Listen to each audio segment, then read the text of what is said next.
தனம் இந்த சீரியலில் ஸ்ரீகுமார் கணேஷ் வந்து மூர்த்தி கேரக்டர் ஆக்ட் பண்ணிட்டு வந்துட்டுருக்காரு. அவரோட லாஸ்ட் டே ஷூட்டிங் ஸ்பாட் மொமெண்ட்டும் அந்த எபிசோட் வந்து எப்படி மேக் பண்ணாங்கன்ற behind the scene shooting spot moments தான் வந்து பார்க்க போகிறீங்க.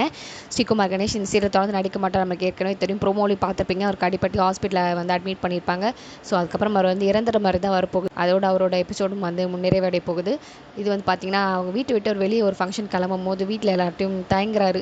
என்னமோ நினச்சேன் சொல்லணும்னு, ஆனால் என்னன்னு தெரியல அப்படி சொல்லிட்டு எல்லாரும் பத்திரமா இருங்கன்னு சொல்லிட்டு போவார். ஸோ இதான் அவங்க வீட்டில் எல்லாரும் அவர் வந்து லாஸ்ட்டாக உயிரோட பார்க்குற மாதிரி சீன் வரும். இது வந்து பார்த்தீங்கன்னா அவரோட தம்பிக்கிட்ட அவர் கூட நடக்கிற ஒரு சண்டையில் உண்மையாக வந்து பார்த்தீங்கன்னா அவர் வந்து அட்டாக் பண்ணுற மாதிரி இருக்குல்ல. இது அட்டாக் பண்ணதுக்கப்புறம் பார்த்தீங்கன்னா அவர் பயங்கரமான பெயினில் அவர் வந்து கீழே விழுறது நமக்கு தெரிய வருது.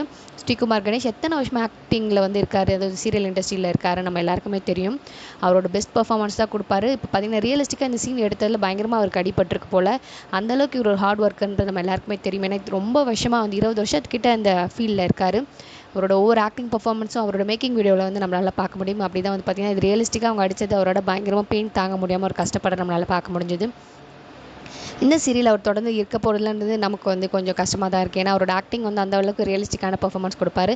இருந்தாலும் பார்த்தீங்கன்னா நடித்த வரைக்கும் அவரோட பெஸ்ட் பர்ஃபார்மன்ஸை கொடுத்துட்டே வந்து இந்த சீரியல்லேருந்து என் பண்ணுறாருன்றதுல ரொம்ப ஹாப்பியாக இருக்குது. இவரோட தம்பி வந்து பார்த்திங்கன்னா செயின் ஸ்நாச்சிங்கில் இருக்குது. இவருக்கு தெரிய வந்துட்டு இவர் வந்து வா போலீஸ்கிட்ட போகலான்னு வந்து கூப்பிடுவார். அவர் வந்து கொஞ்சம் ஷாகும் ஆகிடுறாரு. அதுக்கப்புறம் போலீஸ்கிட்ட கூப்பிடும் போது அவர் வந்து தள்ளி விடுற மாதிரி வரும், மரத்தில் வந்து மோதி அடிபடுற மாதிரி வரும். லாரியில் ஆக்சிடென்ட் பண்ணுறது அவங்க அத்தையோட பிளானாக இருக்கும். ஏன்னா அவர் வந்து சொன்ன மாதிரி வீடு வந்து கட்ட போகிறாரு, இடமும் வாங்கி வந்து அதுக்கான ப்ராசஸ் ஸ்டார்ட் பண்ணியிருப்பார். தனம் கிட்டே சொல்லியிருப்பார், நீ வந்து நான் இல்லைனா நீ செகண்ட் மேரேஜ் பண்ணிக்கோன்னு சொல்லிட்டு.